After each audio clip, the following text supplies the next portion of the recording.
everybody, I'm Q Joseph and welcome to QTV. On today's show, I will show you a few ways on how to detox those winter colons. I will also show you a few other ways to get rid of those summer body odors. Lastly, why is women rivalry higher than men rivalry in the workplace? Before we get into all of that, I would like to discuss this 7-minute viral video that's going on YouTube. So this video has received 300 million views and is still counting, about a 7-year-old, actually 6-year-old, transgender girl. So her parents from California, Hillary and Jeff Whittington, has made a controversial decision to change their child's gender identity. So Rylan has referred to herself as a boy. She believes that she is in the wrong body. So the parents, after seeking professional help and speaking to many different people, they decided to go along with it and change her identity. Now Rylan is referred to as a he. They've also cut her hair, and now they've sent out letters and phone calls and everything they can possibly do to contact friends and family about the new change. So stay tuned, tune in later. We're gonna have a discussion panel between Eric, Erica, and Wilson, and we'll discuss as to why is this good or bad with this big change that's going on. Hey everyone, it's Q here. I'm here in Herald Square asking questions about, if you get $10 million, what entrepreneurial idea would you do with it? So I'm here with this lovely lady. If I've given you $10 million, what entrepreneurial stuff would you do with it? I probably would invest overseas. Overseas? Why overseas? Because there's a lot going on overseas, like in Saudi Arabia, Dubai. There's a lot of building out in that area, so I would invest overseas. Oh, okay. Now with Dubai, what would you invest in? Definitely on the list would be a skyscraper, events, hotels. Yeah, that sounds great. Water park. She'll invest in everything. Well, thank you so much. Thank you. We're here again, Herald Square. Tune in next week. I will be asking questions about who would your celebrity parents be. Till later. Bye.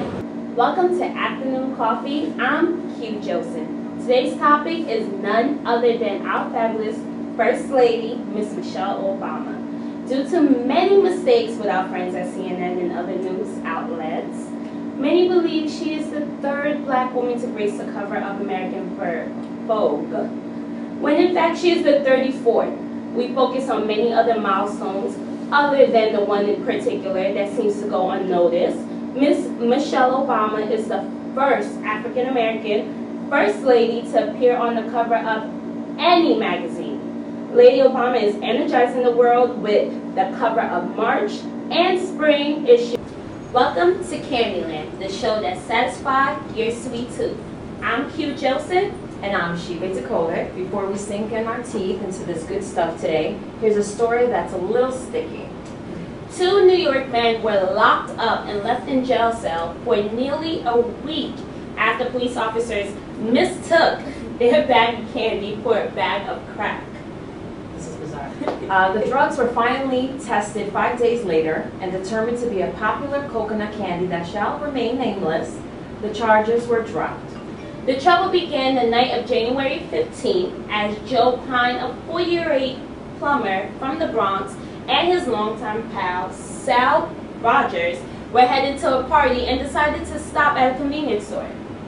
That is bizarre. When they came out, cops were waiting and they asked to search their Ford minivan. An officer rummaged around and came out holding a Hello Kitty sandwich bag and shouted, "Bingo!" It's only candy, they said, as the cop handcuffed them and several other police cars rushed to the scene. Roger said he buys a 50-cent bag of the coconut candy, a hard coconut-based treat, almost every day because it easily crumbles. He puts it in the sandwich bag. They asked the officers to test it or even taste it, but they were just told to shut up. I didn't know having a bag of candy was a crime.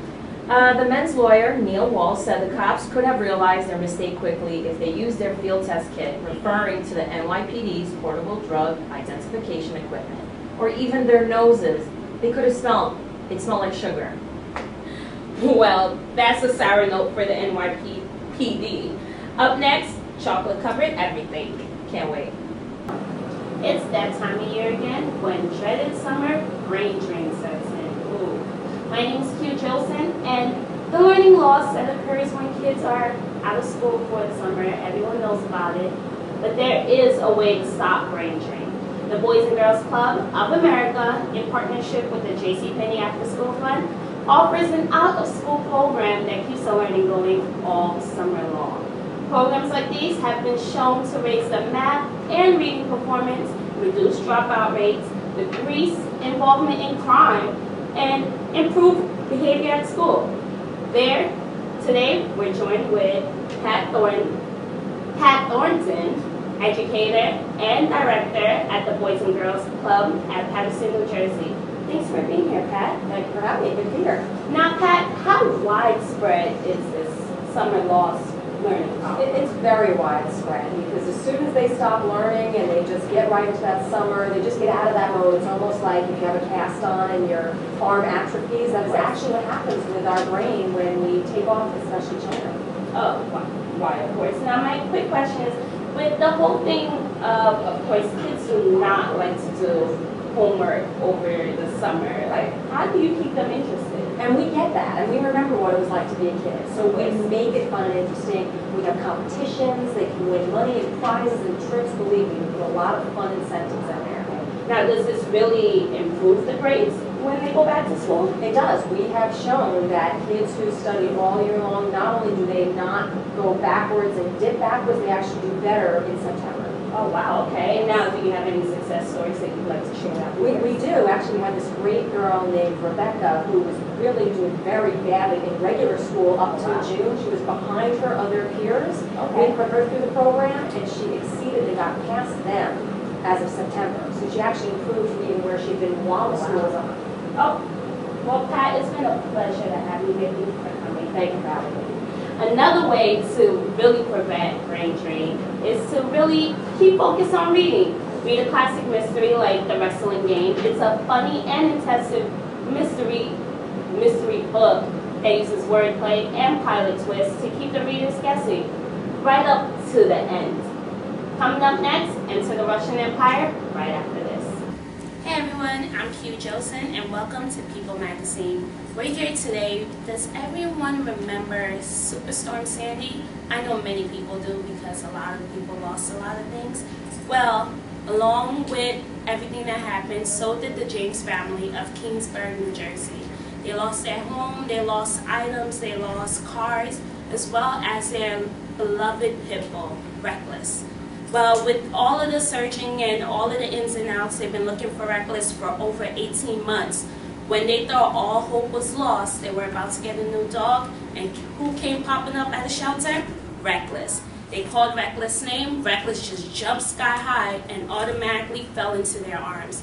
They were the most happiest people in the family and in the world just to know that Reckless was alive. So, for all of those who lost a lot during Superstorm Sandy, keep hope. There just might be somebody out there that may just be looking for you. Tune in next week as we see photos from Ginger Z of Good Morning America wedding. Hey everybody, welcome to Stars 2. I'm Q Jolson. And I'm CJ Squires. Well, let me tell you first thing first.